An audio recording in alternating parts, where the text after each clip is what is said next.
Greetings, my name is Kathleen, and I have a story to share that remains vivid in my memory from a few months ago. I feel compelled to narrate this incident to shed light on recognizing toxic behavior and the importance of standing up against it. I'm 31 years old, and my immediate family consists of my 34-year-old husband, Anthony, and our kitten. Anthony and I, high school sweethearts, tied the knot at a young age. Despite pursuing college in different states, our relationship remained robust. Next month, we'll be celebrating our 13th year together. Regrettably, my mother-in-law, Carol, won't be invited. From the beginning, Carol harbored a dislike for me. With 2 sons, she had always indulged and spoiled them since their infancy. In her eyes, no one was worthy of her precious boys. Anthony and his older brother David basked in their mother's affection, oblivious to her controlling and manipulative nature. As they matured, Carol's overbearing tendencies became problematic for her teenage sons. Dating and socializing with girls outside of school were forbidden. Sleepovers with friends were off limits, accompanied by threats of grounding for any dissent. Despite the evident signs, Anthony and David, enamored with their mother's love, failed to recognize her control. As time passed, David, my acquaintance from high school, began rebelling against Carol's rules. Sneaking out and spending time with girls led to trouble with his mother, even resorting to threats against his then-girlfriend. David, however, had developed a backbone and refused to succumb to Carol's influence. When Carol attempted to drive away Lauren, now David's wife, he stood firm and defended her. Upon turning 15, both brothers gradually distanced themselves from Carol. Unsurprisingly, she disapproved. Anthony, while acknowledging his brother's actions, believed they were excessive. In the early stages of our relationship, I refrained from commenting to avoid potential conflicts. Little did I know that Carol would redirect her efforts toward me, employing every means possible. Carol sought to dismantle our relationship, orchestrating an elaborate Venice tour during prom week to prevent us from attending together. Despite Anthony's pleas to cancel the trip, it was the only time he went against his mother's wishes. Each time Carol called me, unleashing her barrage of insults and deeming me unworthy, Anthony remained passive, offering no defense. Carol even predicted that I would be unfaithful when I headed off to college. As we both secured spots in different colleges across states, Anthony succumbed to the pressure, leading us to take a brief break. During this hiatus, Carol took advantage of the situation, celebrating our apparent breakup. Unexpectedly, Anthony reconciled with me, infuriating Carol. In response, she intensified her harassment and humiliation, seizing every opportunity to make my life miserable. In an attempt to address the issue, I approached Anthony expressing my grievances. "Anthony, your mother is consistently disrespectful towards me. Despite my efforts to be friendly and welcoming, she berates me and hurls insults. I'm growing weary of her behavior and you need to address it." Anthony responded dismissively, defending his mother. "Kathleen, you know my mother is a bit sensitive after what happened with David.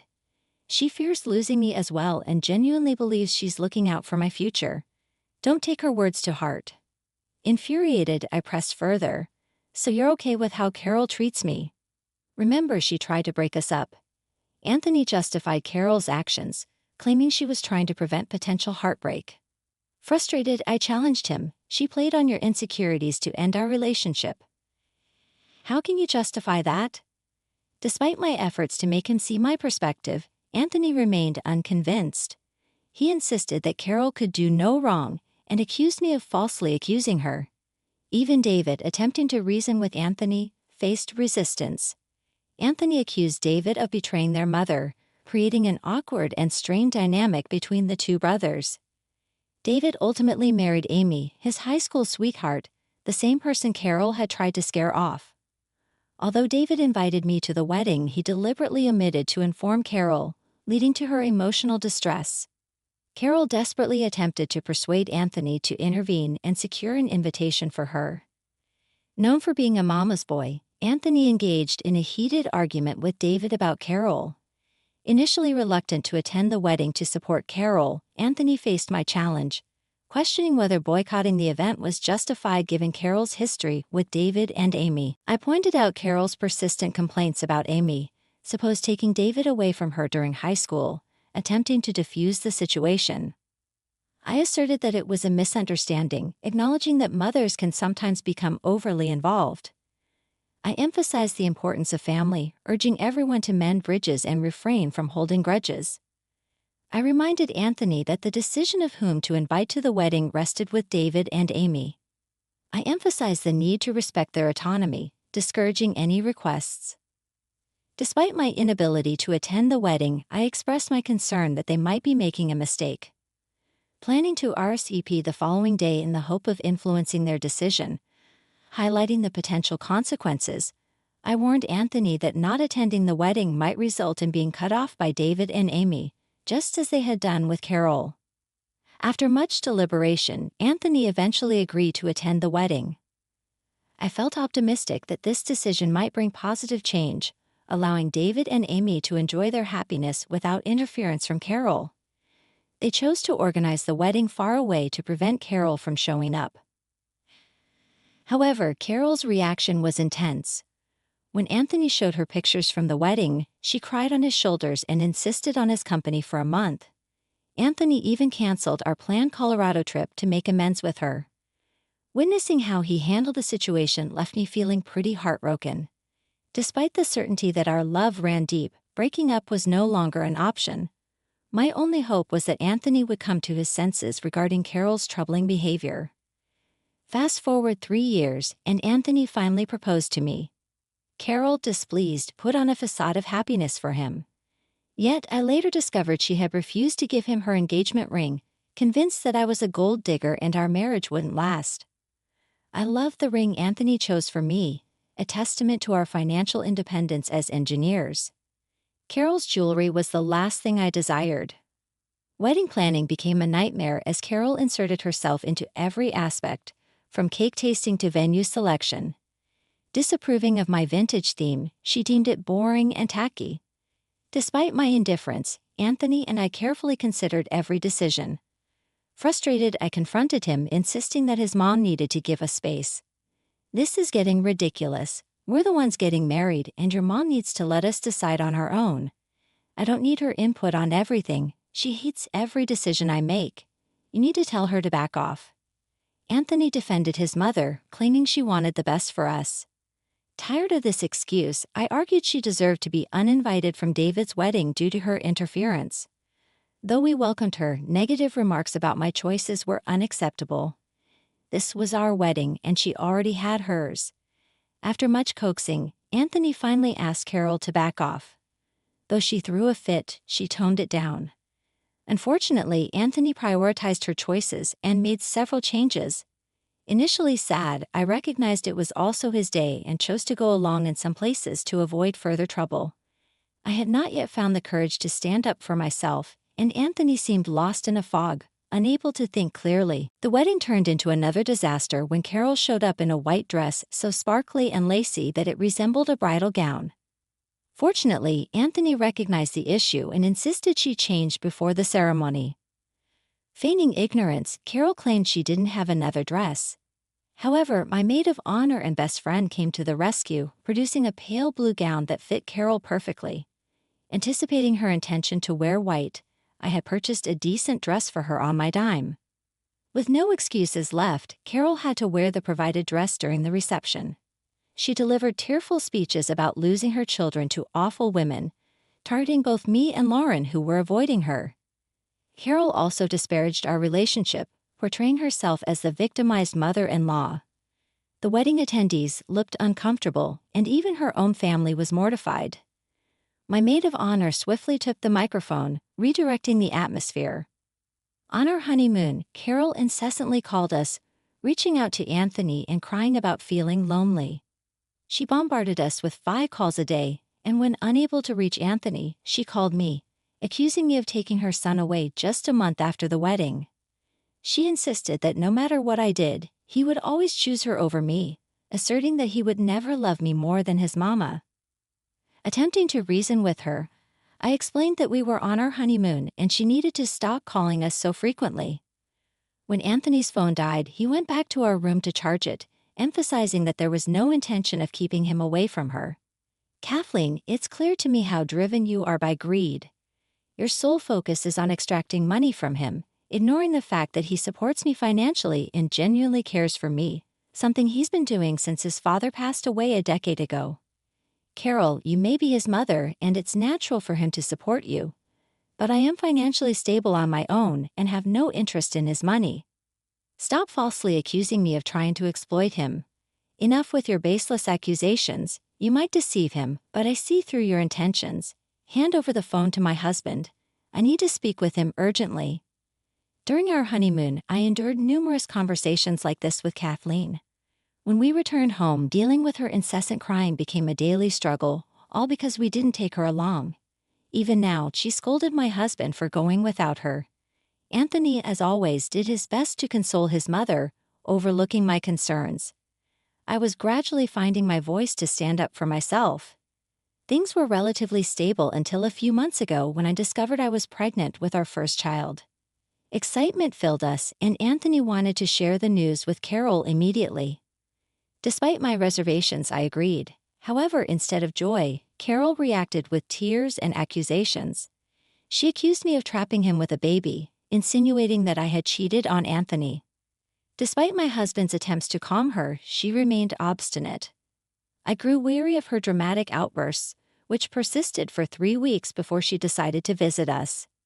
Carol arrived unannounced, seemingly happy about our baby, showering me with gifts. Anthony was relieved, thinking Carol had finally accepted our child. The truth, however, was far from that. I felt a sense of unease about Carol's newfound happiness and decided to approach the situation cautiously. In the evening, she offered to make us tea, claiming it would help warm me up as the weather was getting chilly. Anthony appreciated her gesture, giving me a triumphant look as if to say, "I told you so." Choosing not to dismiss my concerns, I excused myself and went to the kitchen to check on Carol. I observed her preparing tea and adding something from a carton. Both my husband and I are lactose intolerant, using a specific brand of oat milk for our tea. However, Carol was using a different carton that caught my attention. She used oat milk for 1 cup but opted for the suspicious carton for the other. Initially, I assumed she was merely using a different type of vegan milk for variety. Despite this, my unease persisted. When she handed me the suspicious mug, feeling a sudden panic, I impulsively switched my husband's cup with mine when they weren't looking. We drank tea, and throughout the evening, Carol seemed to smirk at me from across the couch. Fortunately, nothing untoward happened for the remainder of the night.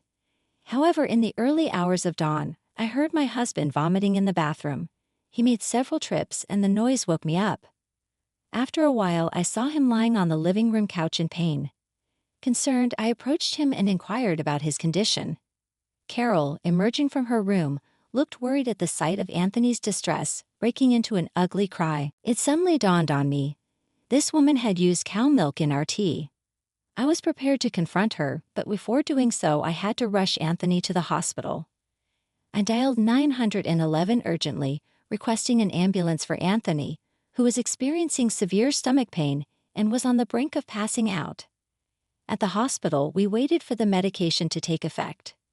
When the doctor arrived for a consultation with Anthony, I brought Carol along. In the presence of both Anthony and the doctor, I coerced Carol into confessing to everything. She was concerned about her son, so getting her to confess wasn't a challenge. The doctor expressed disappointment and informed us that Anthony needed to be hospitalized for a day. After the doctors left, Anthony seemed troubled.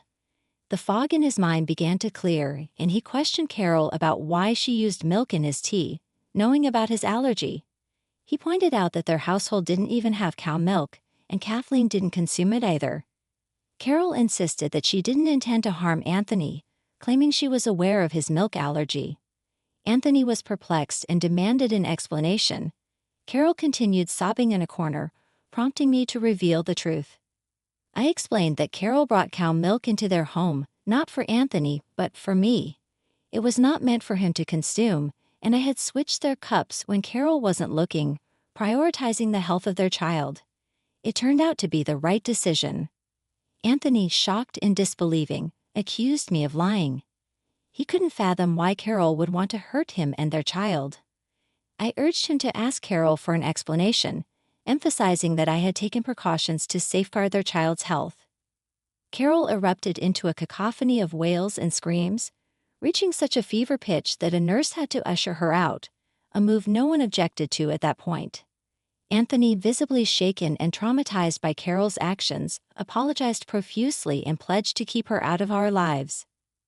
Witnessing Anthony's pain, I offered comfort as best I could and took him home the following day. During his hospital stay, I seized the opportunity to change the locks on our house. Anthony called Carol, firmly informing her that we were cutting all contact with her for good. This decision triggered more cries and pleas from her, insisting that as his mother he couldn't sever ties. Anthony resolutely rejected her pleas, highlighting how her actions had harmed our family. He emphasized that he wouldn't tolerate it any longer. Acknowledging that he had been blind to her detrimental influence, Carol confessed her motivations. She admitted that she sought to hurt me and make me suffer because she felt neglected. Anthony, unyielding, deemed her actions unforgivable, especially considering the potential harm if I had consumed the tea she prepared. Expressing his disgust, Anthony firmly rejected her presence and cut off all communication. We changed the locks to prevent her from entering our home, and when she attempted to force her way in, we called the authorities, blocking her on phones and social media. We informed our extended family about the situation, and their unanimous disapproval further isolated Carol. After discussing her actions and reviewing evidence from security cameras and her confession to the doctor, we successfully obtained a restraining order against her. Though she tried to gather information from our extended family, none entertained her demands. We withdrew financial support, prompting her to secure a job at Walmart to support herself. Gradually rebuilding our relationship with David and Lauren, Anthony and David resolved their issues through a heart-to-heart conversation. Lauren and I, already good friends, strengthened our bond further. My husband, having come to his senses, shielded me from Carol's influence, and we eagerly anticipated the arrival of our child. With an agreement not to allow Carol any relationship with our future family, we enjoyed the newfound peace in our household after Carol's departure. We considered moving to David City after our child's birth, uncertain about the future but remained positive that we would overcome any challenges together.